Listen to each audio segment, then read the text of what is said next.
Esta es la muralla de Jerez, una construcción almohade entre los siglos XI y XII de nuestra era. El día 9 de octubre del año 1264, Alfonso X el Sabio dejó finalmente salir a los moros de nuestra ciudad, pasando por tanto la villa a manos castellanas. Hoy en Intramuros, las murallas y el Alcázar de Jerez.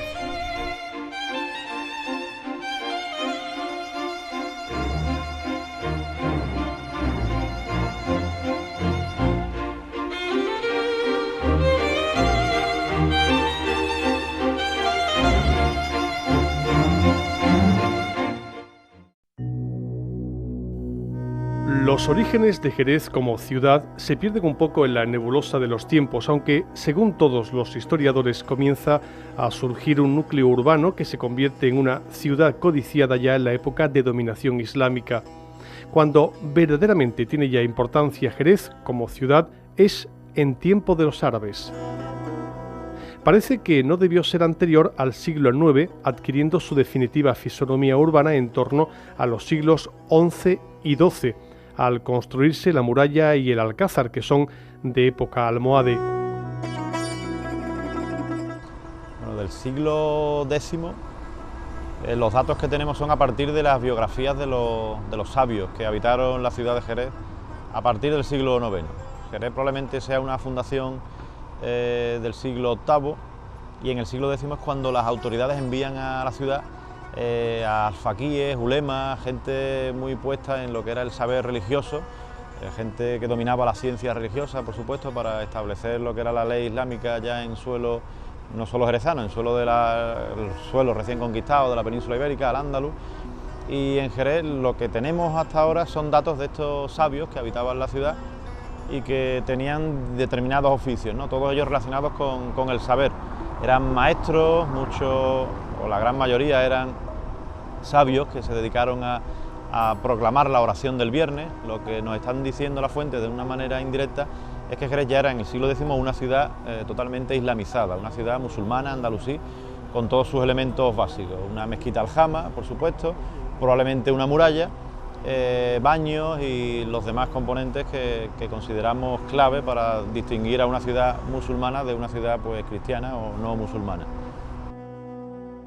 Es únicamente a partir del siglo XII, con la dominación almohade, cuando coinciden en sus planteamientos tanto arqueólogos como historiadores.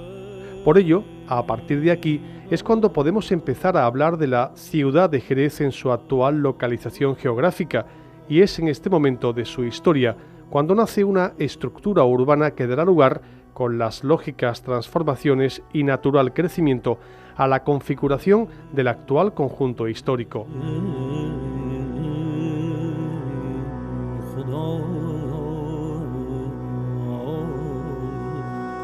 Para el caso de la ciudad de Jerez, tenemos que contemplarlo como un único yacimiento si nos referimos a un momento cronológico concreto, que sería la época medieval o la época islámica, ¿no? Todo lo que es el recinto de muralla, Intramuros, cierra lo que es ese gran yacimiento que es la ciudad o la Medina islámica, ¿eh? Entonces, nuestro nivel de actuación ahí, pues intervenimos sobre distintos solares, pero que no son yacimientos en sí mismos, sino forman parte de ese gran yacimiento que es la propia ciudad. Vamos configurando en cuanto al origen de Jerez como tal, pues podemos saber que Jerez está plenamente configurada como ciudad en época almohade, ¿eh? Con anterioridad a esta fecha nos resulta difícil buscar algunos elementos que nos hablen de momentos anteriores, aunque gracias a las últimas intervenciones que estamos teniendo y a este trabajo pormenorizado de intervenir en prácticamente todos los solares que hay algún tipo de actividad urbanística, pues estamos llegando a ver que hay ya al menos detectado una fase pre-almohade en un siglo anterior, un par de siglos anteriores a lo que es época almohade, siglos XII o XIII, estaríamos hablando de siglos X-XI. Posiblemente que ya existiera un embrión de lo que es la actual ciudad de Jerez. Lo que conocemos como la ciudad de Jerez ya amurallada, sí la tenemos perfectamente documentada en lo que es época almohade. A partir de ahí, lo que es la documentación romana o la ciudad romana de Jerez, una cuestión muy mitificada dentro de la leyenda. Todas las ciudades en determinadas épocas, ¿no? Hablo ahora ya en sentido histórico, pues de principios de siglo, de fines del siglo pasado, en épocas románticas, han intentado engrandecer los orígenes de su ciudad como la más remota, la primera ciudad que se crea en algún sitio, y todas pues tienen o un origen romano o tienen un origen tartésico, haya un fragmentito o algún elemento tartésico o romano o no lo haya, ¿no?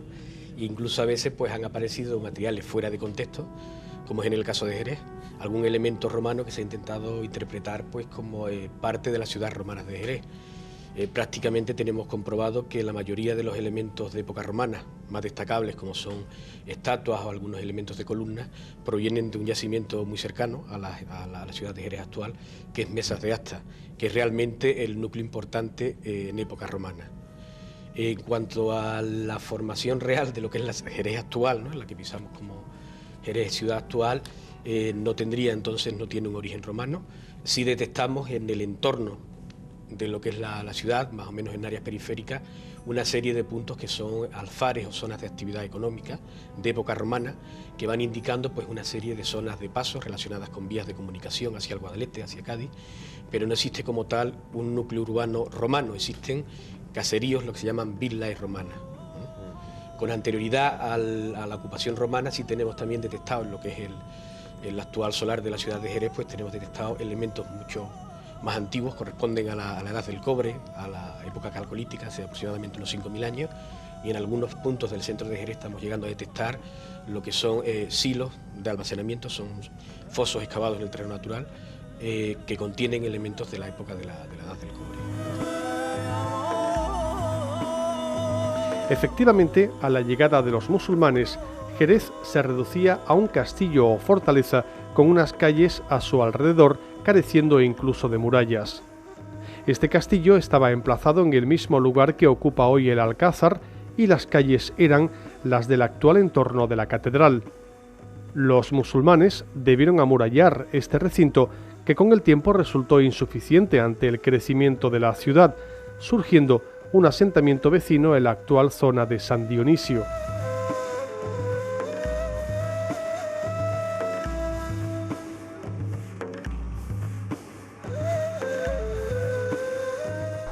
La ciudad de Jerez en el siglo X, ya os he comentado que tenía un buen número de sabios, de ulemas. Es en esa época cuando un tal Mundir Ben al-Hakam, escribe unos versos. Se podría decir que en aquella época se escriben los primeros versos escritos por un poeta jerezano, que sea musulmán, andalusí, pero bueno, son los primeros versos conservados de un habitante de nuestra ciudad. Hay un pequeño esplendor cultural, económico en aquella zona, en aquella época, perdón, y sobre todo a partir de la época de los almohades es cuando Jerez, digamos, tiene su siglo de oro particular. El siglo XI, que es la época de los reinos de Taifa, parece que Jerez tiene o pierde un poco ese protagonismo que había tenido desde el siglo X, pero es algo que las fuentes no nos dicen claramente, pero que la arqueología nos está demostrando que no fue así. El Jerez del siglo XI fue también cabeza o capital del reino taifa de Jerez y de Arcos, que no duró demasiado, pero es cierto que la arqueología, las cerámicas con inscripciones nos están dando bastantes datos sobre esa ciudad del siglo XI, que fue una ciudad también muy rica, pero eclipsada de alguna manera por el reino taifa de Sevilla, por la gran capital Abbadí que fue Sevilla. La base económica del Jerez del siglo X, incluso anterior, es por supuesto la agricultura. Jerez está rodeado de un rico alfoz, de muchísimas alquerías, herederas de las villas que poblaron esta zona en época romana.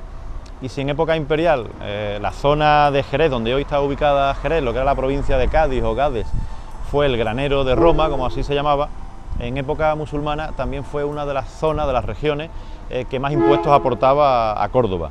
La Cora de Sidonia, Cora es una denominación para provincia, era una división administrativa, militar, a partir del siglo VIII, de la segunda mitad. Posteriormente desaparece esa terminología, ya no existe en época almorávide y almohade. Pues la Cora de Sidonia era la cora o una de las coras que más dinero aportaba, más impuestos aportaba a Córdoba.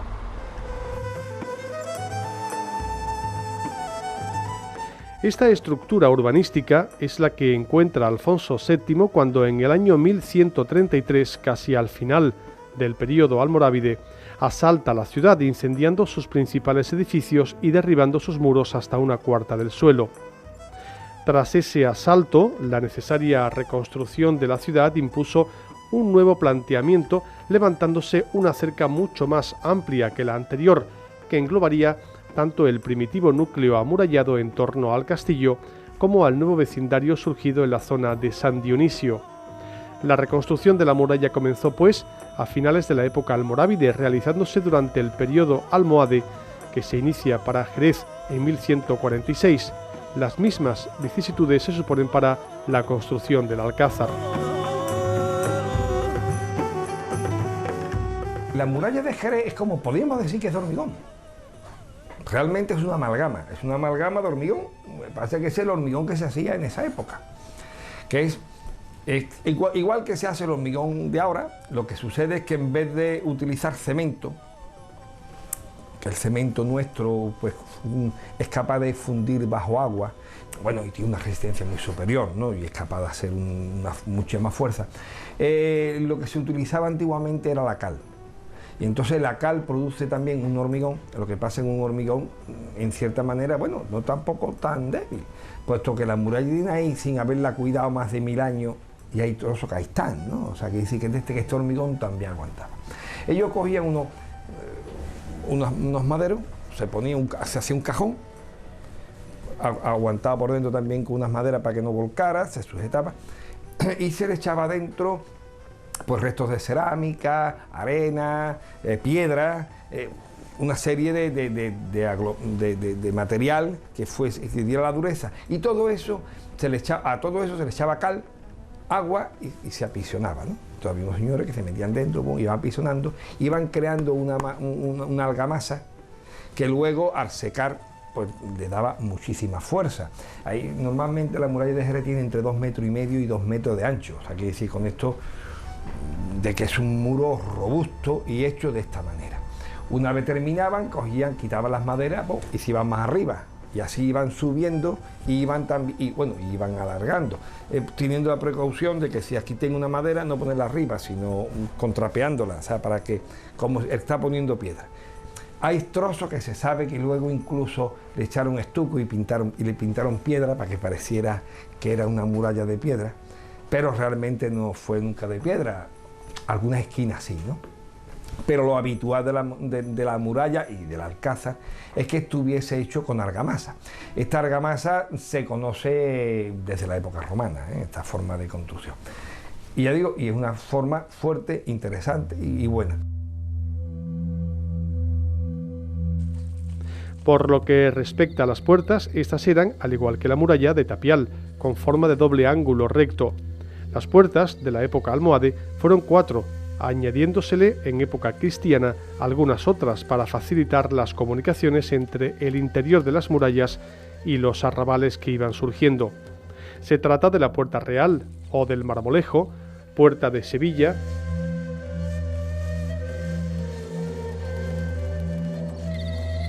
Puerta de Santiago y Puerta de Rota.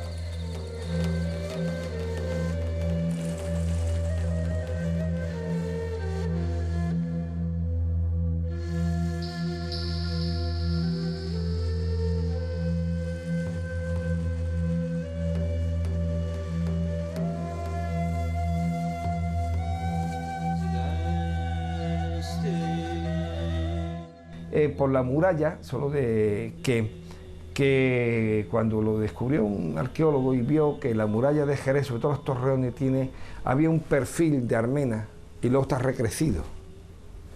El recrecimiento se ve que es almohade y parece ser que la parte baja pertenece a la época califal, o sea, que Jerez tiene una muralla más bajita de la época califal y luego tiene un recrecimiento. Si te paseas por la calle Muro y lo observas, puedes ver cómo se nota la greca de la muralla que está más baja, se ve perfectamente, la greca de una muralla anterior que estaba más baja y cómo está recrecida ahora, posteriormente fue recrecida en la época almohade. Entonces digo, la muralla es simpático porque los vértices de la muralla coinciden con los puntos cardinales y las puertas pues coinciden siempre entre 2 puntos cardinales, porque tiene una puerta en cada una de las esquinas, en cada uno de los lienzos. Es más, porque la muralla de Jerez no es exactamente, pero es poco más o menos un cuadrado, no pues, se adapta un poco al terreno y no tal cual.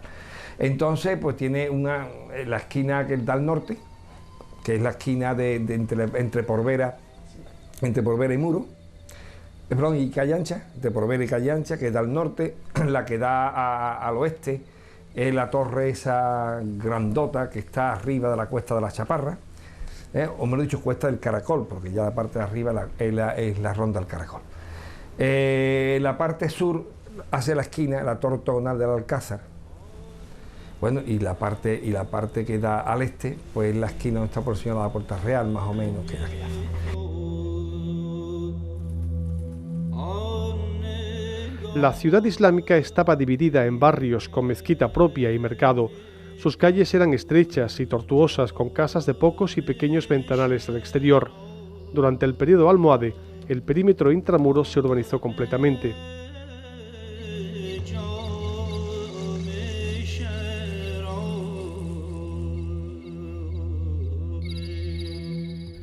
Entre estos 4 vértices se extendían los lienzos de muralla, coronados de almenas, interrumpidos de trecho en trecho por torres cuadradas y en todos los ángulos por torres albarranas. En el centro de cada uno de dichos lienzos se abría una puerta, mientras que en uno de los ángulos del perímetro fortificado se alzaba el alcázar.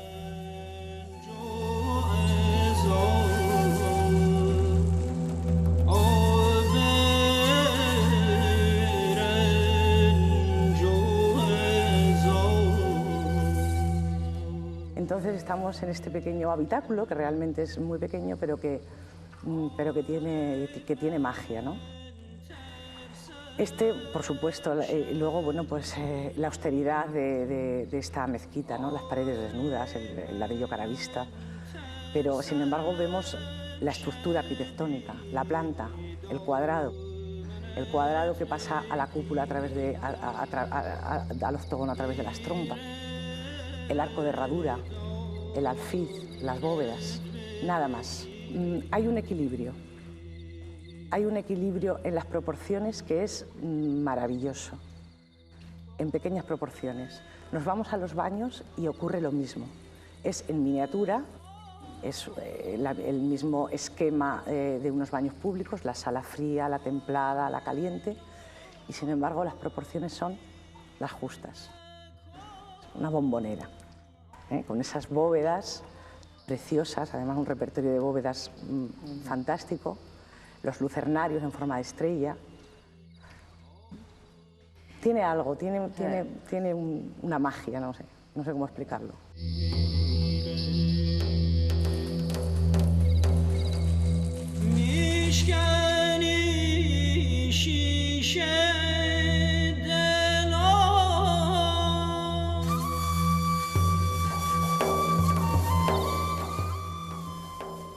Este edificio, residencia de los reyes cristianos, se levantó en el mismo solar del antiguo castillo existente al producirse la conquista musulmana. Fue planeada de forma unitaria y conjunta, diferenciando 2 zonas principales en razón de sus distintos usos. Una, la zona de la mezquita y el patio de armas, baños, caballerizas, en la que el acceso al público sería más frecuente y fácil, y otra destinada a las habitaciones principales del walí y a la residencia de la guarnición.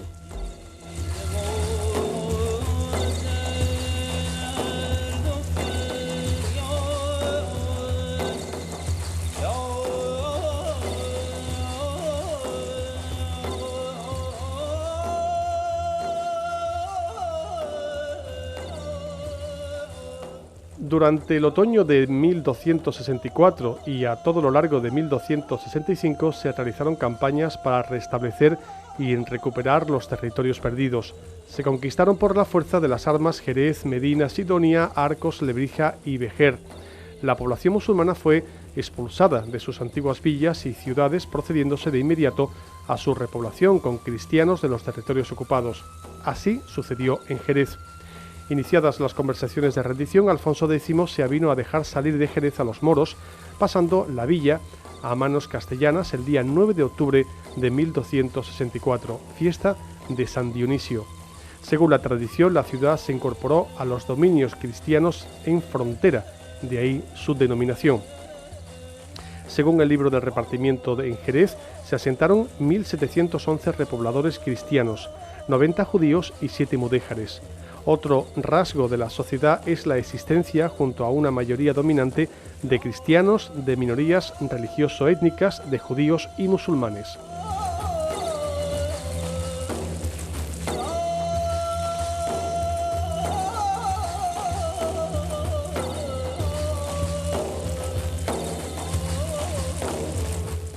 Cuando un señor conquista una ciudad, se suele quedar con la gente que vive en la ciudad, por lo menos para que hagan los trabajos que estaban haciendo. Porque yo que he conquistado no me voy a dedicar ahora a trabajos manuales, ¿no? Yo sigo siendo un guerrero. Yo no soy un obrero, ni cualificado ni sin cualificar. Entonces yo necesito a los obreros que no se vayan. Y no se van.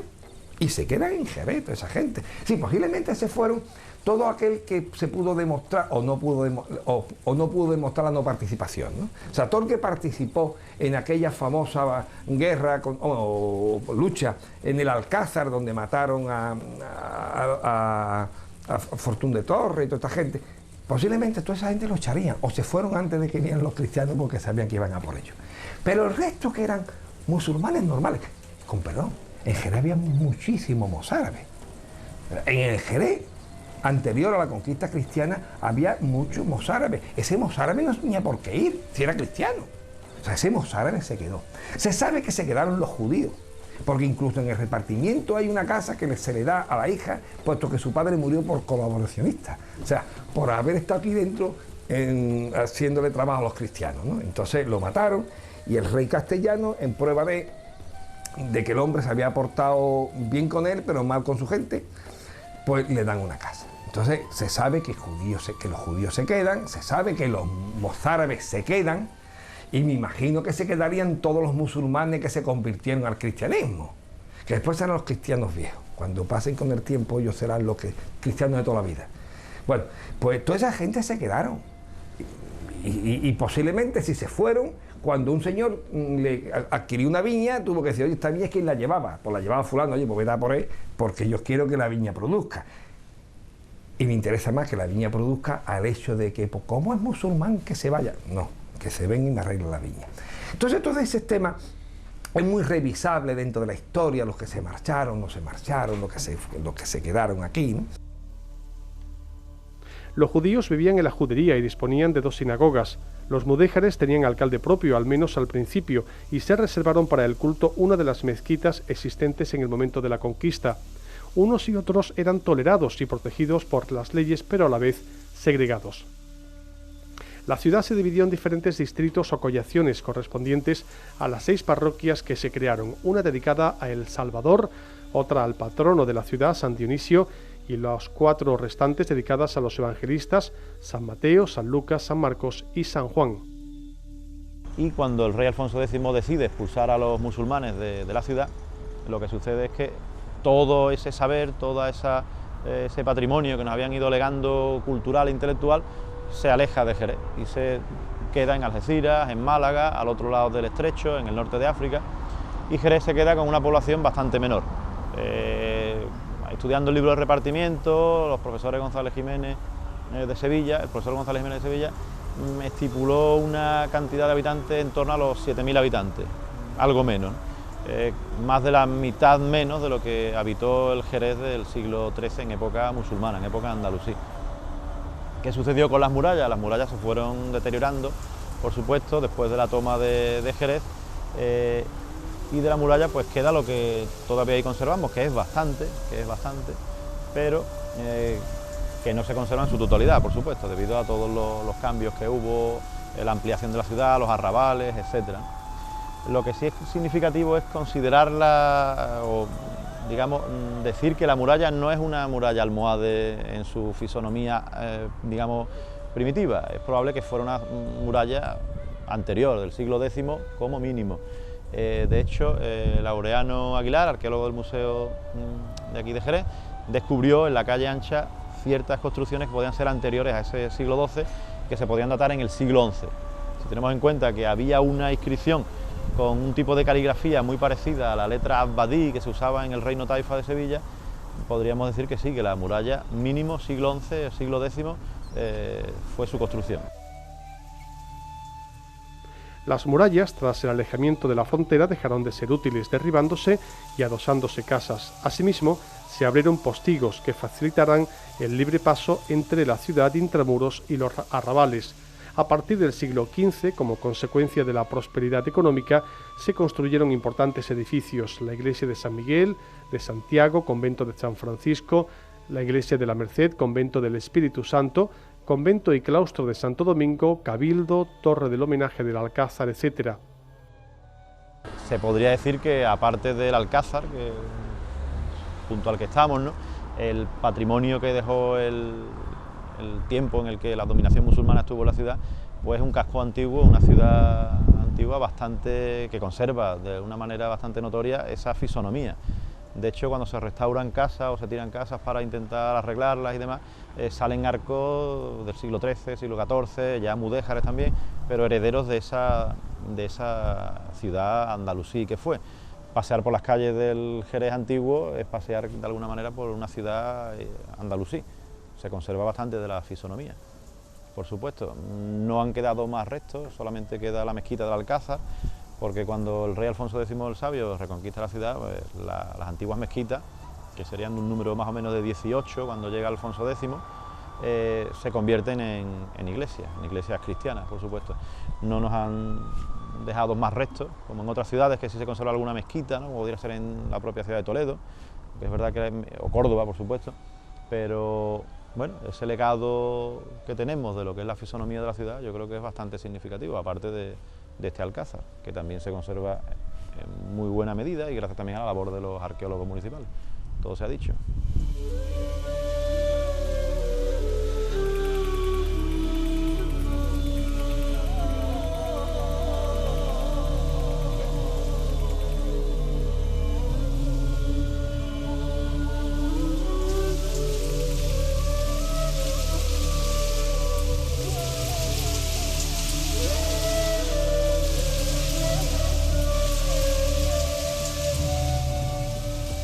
Jerez fue, sin duda, una de las grandes ciudades de la época moderna.